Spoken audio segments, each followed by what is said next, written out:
Yeah, Jose. I'm good, thank you. Yes, we have received all the assets, approval as well as the budget confirmation, so we are all set to go live tomorrow. No, nothing is pending. Sorry, what? Always, we should be viral by tomorrow. Yeah, of course, we will try. But to be fair to the clients, it's not just the clients who add up to our frustration as digital marketers.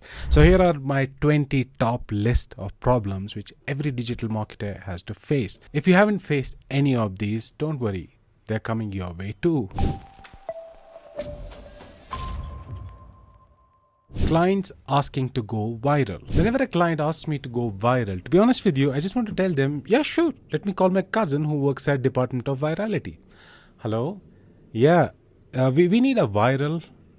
No, not the COVID viral. We need a TikTok viral. Yeah, for an ad for a coffee mug my client is selling. Number 2, clients asking why they are not seeing their own ads.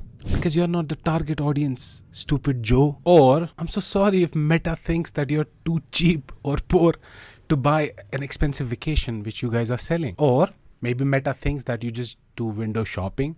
You have clicked on 20 ads of your competitors and never booked a lead form or anything. So Meta thinks you just window shopping, so they don't show you ads anymore from this particular product or service. Number 3, paid traffic showing under source, organic or direct in Google Analytics 4. I honestly sometimes miss Google Analytics legacy. There was so much you could do or so much you could analyze. A lot of digital marketers face this problem in Google Analytics 4 that it's not attributing the traffic to the right source, and fixing it is not that easy as well. I was working with a client and they just hired a new marketing manager from another company, and he started new rules. Okay, you know what? In the dashboard, the conversion, sales and leads you are showing, they have to come from the paid sources.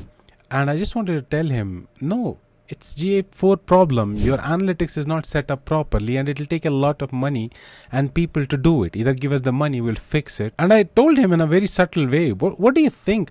Your weekly average daily traffic and organic traffic used to be 50 users. Why do you think since we started the campaign last week, you have 2,500 new users in this category, organic and direct? Do you think just 2,500 people just woke up out of love, they typed your URL in the address bar and visited your website? This leads us to our 4th point, which is sudden overnight drops in CTRs or increases in CPAs. Now, this is the story of every digital marketer one day or other. You wake up early, you're not in a rush. You appreciate the day, it's a beautiful day. You leave to work, you even get time to pick up a coffee on way to work. And then you reach office and you open your laptop and suddenly you see overnight the CTR has dropped or the CPA has spiked. And suddenly on a client call, they ask you, what's the reason? And I just don't tell them, I don't know. I need to check.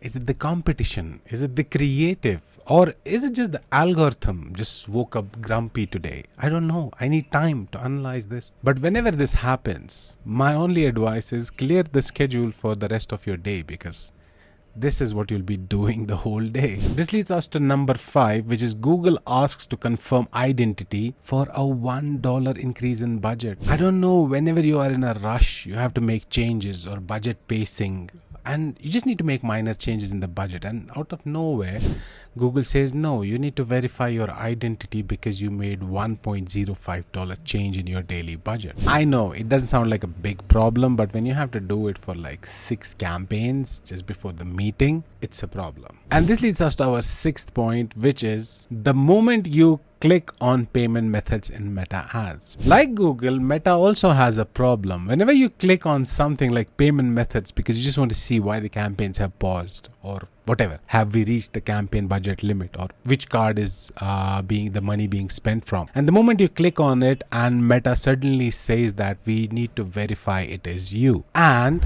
the verification SMS is being sent to a phone number which you had linked to your Facebook when you were in school. Whenever I have to click on payment methods or something like that, I don't know, I feel like a micro anxiety at that point. One of the big problems I see almost all digital marketers facing is the uncertainty in career because of multiple reasons. Emerging AI tools, strong competition in the industry, and what makes it worse is being overwhelmed with so many career options and levels in this industry. But The good news about this particular problem is the free resources I'm going to share with you. It's called Modern Marketers Career Kit, and you can download it completely for free from the link in the description below. This kit contains 4 separate career playbooks, whether you are in your first job, a lead, senior manager, or a VP in marketing. Each of these playbooks contains what is expected from your level, what are the in-demand skills for you, and how to build them with AI. Recommendations or your next career move from top marketing executives from companies like Microsoft and HubSpot. It also contains AI prompts to help you achieve your goals. This playbook simply helps you to evaluate your competitiveness in the marketplace, as well as visualize and plan your next steps to be among the top talent in the industry. My favorite part in each of these playbooks is the section called Promotion Readiness Checklist, which basically helps you to evaluate on your own about how ready and worthy you are to climb your next career ladder. And this kit is created by HubSpot Media, who is also sponsoring this video. This leads us to the 7th point, which is forget companies. Meta wants you to create new profiles to run ads. I have seen with a lot of my colleagues, and we laugh about it. None of us basically logs into Meta ads from our own profiles, because somehow over the years something happened to some ad account which our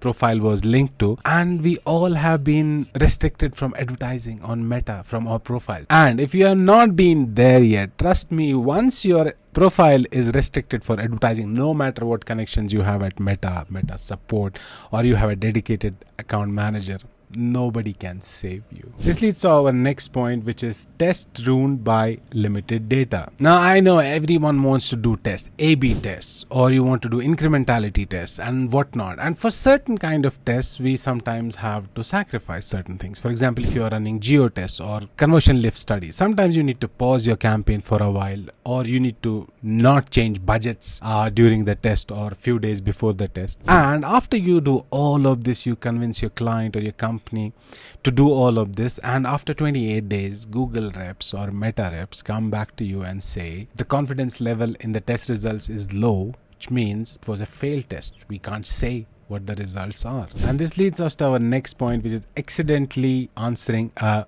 rep's call. The biggest mistake you could ever do is arrange a call with the Google Ads or Meta Ads expert. I'm not talking about the dedicated account managers. I'm talking about when you create a new ad account. Some clients have just new ad accounts. They get this option to book a call. Once you do that, they put you in on something, I don't know what they call it, call every week list, and then they will chase you with messages, emails, and even calls in some countries. I speak to clients and they say, why did you do this in your ad account? No, the Google Ads or Meta Ads expert told me to do that, and it doesn't even make sense. And this leads us to our next point, which is clients asking for results after 1 day. And I just want to tell those guys, it's just been 1 day. I don't even know if Meta has realized that we launched a campaign 24 hours ago. This leads us to our next point, which is clients sending urgent changes at 6 p.m. Friday. I don't know what's up with these small budget clients. To be honest with you, I've never seen a big company doing this, but smaller the budget, the cranky the client is. This is my personal experience. This leads us to our next point, which is Meta says 10 leads, Google says 3, and CRM says 1. Everything related to technology has been improving in last 10 years, 20 years. The only thing I think is getting worse is tracking and attribution. I think attribution and tracking follow the laws of entropy. And when the client says, why, they don't even know this is expected. Every platform will fight for every conversion to be attributed to it. And at the end, when you sum them up, there are not even enough recorded in the CRM. All I want to tell them is, the best way is, let's just take an average, multiply it by hope, and call it a KPI. This leads us to our next point, which is competitors bidding on our brand name and ranking better. Trust me, if the client sees this before you, when they type the brand name, the competitor's ad on Google Ads comes before your ad. This is one of the worst things that can happen to a digital marketer or an agency. And I have seen this happening more frequently in last 1.5 years, I would say. Though you're bidding on your brand keywords, you are the brand. Google sometimes prioritizes your competitors. I don't know what the logic behind it is. We all are addicted to automated bidding strategies, and what do we do? This leads us to our next point, which is ads stuck in learning limited forever. If you have never run any urgent campaign or a 1 day or 2 day campaign which is huge like a Black Friday. You would never know this. But if you have, you would know those are the campaigns when your ads basically get stuck in review. This leads us to our next point, which is Google disapproves ads without saying which policy you violated. Sometimes it gives a vague reason like offensive language or controversial content, and you're like, what the hell? We're just promoting socks. This leads us to our next point, which is AI creative enhancements turning on by default. Now with AI boom from last few years, there has been instances with all the digital marketers, the client send them an ad screenshot from their campaign and like, we didn't approve this, and the ad looks like designed by a toddler and put some glitter glue on this, and you yourself were surprised. Has somebody resigned and they just did this to the campaign? And then you realize that this is an AI feature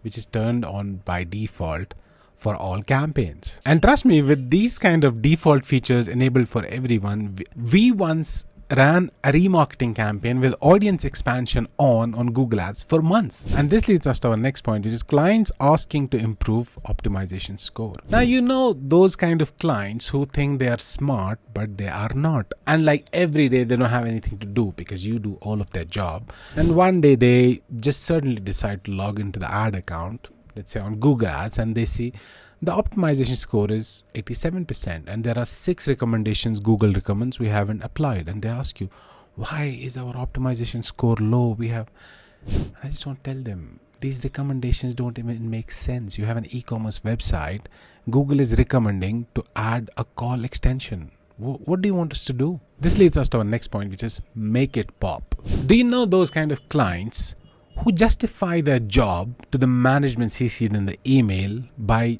always just saying something, whether it adds value, whether it makes sense or not? Someday you work with the design team, you come up with a creative which you are really proud of, and you expect the client to really appreciate it. And you send it for approval, just waiting for that email, and suddenly the middle manager just replies with one line, make it pop. What do you even mean? It doesn't even make sense. He himself doesn't know what it means. He himself doesn't know what changes he wants. This leads us to our next point, which is missing campaign makes your heart skip a beat. You checked last night, you went live, you clicked on published, you closed the laptop. Next morning you came to see the results, and it's a very important campaign. And you just refresh the screen, the campaign doesn't appear in the live campaign list, and it makes your heart skip a beat. And then you realize, okay, I need to refresh again, and that appears. It happens with Meta Ads Manager a lot. Sometimes it doesn't refresh because of cookies or I don't know what. This leads us to our last point, which is why are we getting junk leads? To be honest with you, I am so tired of explaining to all the clients I ever worked with that no matter what I do, no matter what my team does, no matter what any digital marketer in the world does, you cannot avoid junk leads. There are people who have nothing to do. There are people who are desperate to reach out to you asking for a job or I don't know what. I can reduce the percentage by using different kind of tactics, but no junk leads at all, it's not possible. And that's all the problems that I could think of. Yet we love to do it. Maybe we just love the chaos behind it. Maybe we just love how we help businesses to grow, how our efforts directly translate into money and revenue for companies. But I'll be very curious to know which of these problems hurts you the most as a digital marketer.